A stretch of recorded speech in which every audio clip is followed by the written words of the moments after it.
Nesse vídeo eu vou listar 6 coisas que eu gostaria muito de saber se eu tivesse um pouquinho menos de idade, se eu fosse mais novo. E eu acho que isso vai ser uma grande vantagem para você que é da geração Z, principalmente. E para os mais novos também. E às vezes você tá se perguntando, quem que é esse cara com um braço napolitano, né? Vermelho com amarelo e outras cores, sei lá qual pra cima. Muito prazer, sou o Anderson, criador aqui do Sócio Explicador. Eu falo de finanças, negócios e investimentos de um modo geral. Construí mais de um negócio multimilionário com menos de 30 anos de idade. O cara é foda, patroa. Hoje eu já passei um pouquinho dessa idade. E nesse vídeo eu vou tentar te dar conselhos que eu gostaria de ter se eu fosse um pouco mais novo.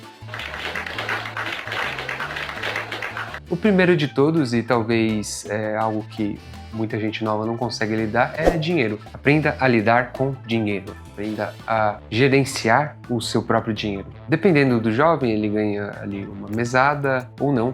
Os pais que administram o dinheiro dele, na maioria das vezes. Mas você aprender a lidar com dinheiro é muito bom. Então, se você recebe mesada, aprender a administrar isso vai te ajudar muito no decorrer da sua vida. E o que seria administrar uma mesada? Seria ter um controle de quanto você ganha, que geralmente você sabe na ponta da língua, porque quanto ganha todo mundo sabe, e quanto você gasta, com o que você gasta, o que você faz com esse dinheiro, e ter previsões futuras de gastos futuros para esse dinheiro. Então, sei lá, quero fazer uma viagem para a praia com os meus amigos.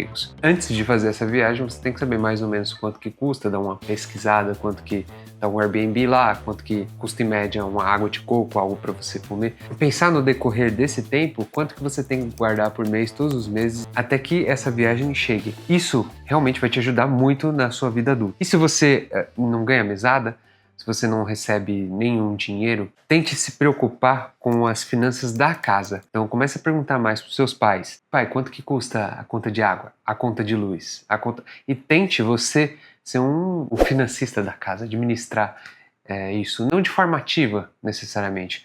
Você pode auxiliar os seus pais com isso. Então, você vai conseguir começar a pontuar bens, às vezes, supérfluos, que vocês não precisam ter. Às vezes você vê que seu pai assiste, sei lá, Globo, e vocês pagam TV a cabo. E você pega essa conta, demonstra que em tantos anos vai dar tanto, e você pega especificamente esse gasto e prolonga ele no decorrer do tempo.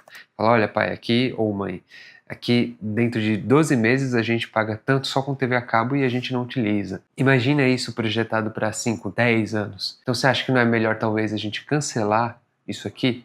Ou realocar esse dinheiro em alguma coisa mais legal? Talvez você não tenha Netflix e Netflix faria mais sentido nesse contexto. Ou às vezes sair para algum lugar legal. Enfim, fazer essa administração, entender um pouquinho mais como manipular o dinheiro que entra e que sai, vai fazer às vezes muita falta se você não souber como fazer lá na sua vida adulta. Estou falido. O segundo conselho que a maioria dos jovens de hoje não consegue é desenvolver suas habilidades no offline. Às vezes a pessoa não consegue manter um diálogo de 5 minutos com outra pessoa sem ser por WhatsApp ou sem ser por um direct do Instagram, de TikTok. Isso é algo muito complicado. Eu sou filho de nordestino, né? E eu nasci ali no começo dos anos 90. Então, para minha geração, já era até um pouco mais comum o celular. Nem tanto, era mais comum a gente utilizar o computador. Então eu sou da geração do Orkut, MSN, essas coisas. Mas ali já tinha uma interação social, presencial, um pouco menor. E tudo isso demorou um pouquinho mais para o Nordeste. E esse boom, que era da minha realidade aqui de São Paulo, demorou um pouquinho mais para chegar em cidades mais do interior do Nordeste, que é onde meus pais viviam. Então, pequeno, eu viajei para lá e fiquei realmente, eu me lembro como se fosse ontem, fiquei realmente muito impressionado como até as crianças ali tinham uma capacidade de diálogo muito grande. Então você conseguia conversar com uma criança como se você estivesse conversando com um adulto, porque eles tinham uma interação social muito mais ativa por causa da ausência um pouco das redes sociais e, no meu caso ali, de internet em si, né? Porque não tinha muita interação com rede social, a não ser um Orkut, um bate-papo UOL da vida. Nossa, tô ficando velho, hein?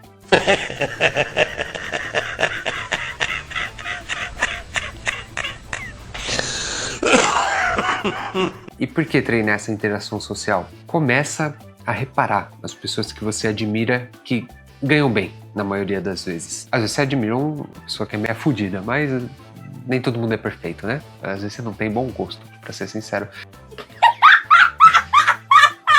Mas se você começar a reparar nas pessoas que são bem-sucedidas, você vai ver que todas costumam se comunicar muito bem. E geralmente essas pessoas que se comunicam muito bem se dão melhor na vida. Você nunca vai encontrar um cara que Ganha muito dinheiro, talvez seja um ponto fora da curva, né? Como um escritor antigo diz, que eu não lembro o nome dele, a exceção é o exemplo do burro. Então você até vai encontrar pessoas que têm pouca interação social e são bem-sucedidas, mas a maior realidade é que o contrário é mais verdadeiro. E aqui a gente até tem um contraponto com o item 3, que é ter mais habilidade com a tecnologia, computador e internet. E aí você deve estar se pensando, pô, mas eu sei utilizar o TikTok. Eu sei mexer no Instagram, eu sei fazer essas coisas.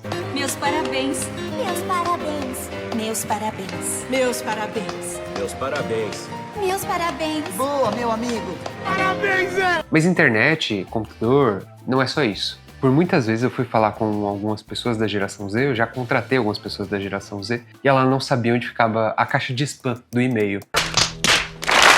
Então, se você não sabe mexer no e-mail, você não sabe fazer uma planilha no Excel, às vezes você não sabe fazer uma pequena apresentaçãozinha ali no PowerPoint, no Canva, isso pode te gerar um estresse muito grande lá no futuro. Às vezes você é extremamente bom em fazer coisas específicas no computador e muito, muito ruim em fazer outras coisas que são mais uma habilidade que a gente chamaria de habilidade de escritório. Mas no fim das contas, a maioria das coisas de extrema importância vão chegar na sua caixa de e-mail. Toda vez que você for enviar um documento importante, provavelmente você vai ter que enviar ele em anexo em um e-mail. Às vezes você vai precisar colher dados dentro daquela sua profissão, ou daquilo que você se empenha em fazer e jogar numa planilhazinha do Excel. Então, pelo menos uma pequena habilidade nessas áreas mais formais, digamos assim, você vai ter que ter. Porque senão você vai ter uma vida adulta um pouco mais difícil. Você vai ter que pedir para as pessoas e depender das pessoas para fazer esse tipo de coisa. Às vezes até pagar, o que vai te custar dinheiro, não só tempo. Quarta coisa aqui, desenvolva o seu inglês. Por incrível que pareça, eu não sou a melhor pessoa que fala inglês no mundo, mas eu me viro muito bem. Control the match by keep playing the left, the right. Você pode me soltar em vários países do mundo que eu vou conseguir me virar. Mas eu não digo que o inglês é única e exclusivamente para viagens, para turismo. Se você for para uma área mais de saúde, do meio científico, do meio acadêmico, você é praticamente um analfabeto, porque 98% do conteúdo técnico-científico está em inglês. E os outros 2% está no resto das outras línguas do mundo. Então, para você ler um artigo científico, para você ler um paper, para você ler qualquer coisa, você precisa falar inglês.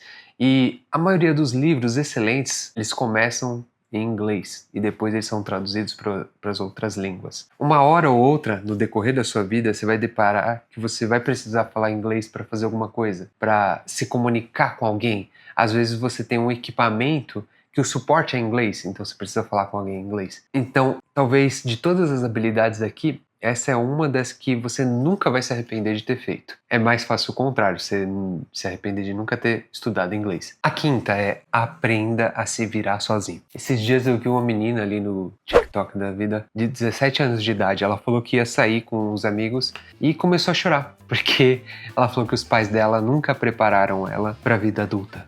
Então, eles iam pra praia, ela e os amigos dela, e ela não sabia pegar um ônibus. Ela não sabia onde ela ia pra pegar o ônibus. Ela não sabia quanto custava um ônibus. E assim, se você for um jovem pobre, provavelmente você vai saber fazer isso, porque vai virar uma questão quase de sobrevivência. Mas saber se virar sozinho não é apenas isso.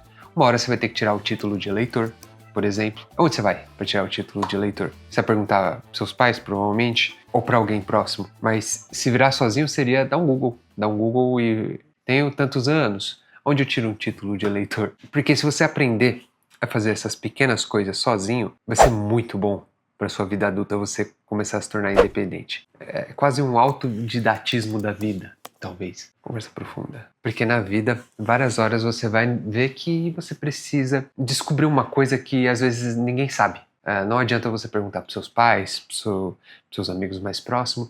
Você vai ver que você não vai saber nem aonde pesquisar aquilo. Então, desenvolver essa habilidade de se virar sozinho, de saber pesquisar, de saber aonde pesquisar, o que também é bastante importante, vai te fazer ser um adulto muito mais excelente. Vai te colocar um patamar de independência muito maior, o que é muito importante para o resto da sua vida. Inclusive, se faz sentido a maior parte das coisas que eu estou falando aqui, antes de eu falar a última, se inscreve no canal e deixa o like nesse vídeo para você acompanhar mais vídeos como esse. E a sexta e última habilidade é... Habilidade? Eu estou falando habilidade, item, coisa, enfim, o sexto bagulho. Não seja a porra de um vitimista. Não ache que tudo depende dos outros e nada de você. Não fique falando assim, igual o exemplo que eu dei agora da menina. Os meus pais não me prepararam para a vida adulta. Não, você não se preparou para a vida adulta. Não são seus pais. Depois que você saiu da barriga da sua mãe, a função do seu pai e sua mãe é apenas não fazer você morrer de fome e te levar para a escola. Só essas duas. Obrigações legais, inclusive. E essas duas pessoas são as únicas duas pessoas na vida que têm 17 anos, 11 meses e 29 dias de obrigação com você. De resto, ninguém mais tem obrigação nenhuma com você. Então tente jamais se tornar uma vítima. Falar, as coisas só dão errados porque fulano fez isso, porque o governo aquilo, porque o bairro que eu estou é isso. Isso vai provavelmente te tornar um ser humano péssimo. Às vezes fazendo até você virar um comunista. É verdade. Quer dizer, às vezes não. Eu não sou muito fã de comunista. Então tome muito cuidado com as decisões que você vai tomar na vida, principalmente se você é muito novo. Faça sempre alguma coisa a mais além de só ir para a escola. Nem que você estude os livros da escola em casa. Isso vai te ajudar bastante. Estude uma habilidade nova. Tem várias outras coisas que você poderia fazer para se tornar alguém melhor. Na sua vida adulta, principalmente. E uma outra coisa boa é ler livros. Aqui tá aparecendo um vídeo para você onde eu te ensino a investir por livros. Lendo esses livros, você vai ser uma das pessoas, assim, vai ter um grau de entendimento de investimento muito, muito alto. E você que é novo, tem muito tempo para fazer isso. Então dá uma olhada nesse vídeo que ele é muito bom.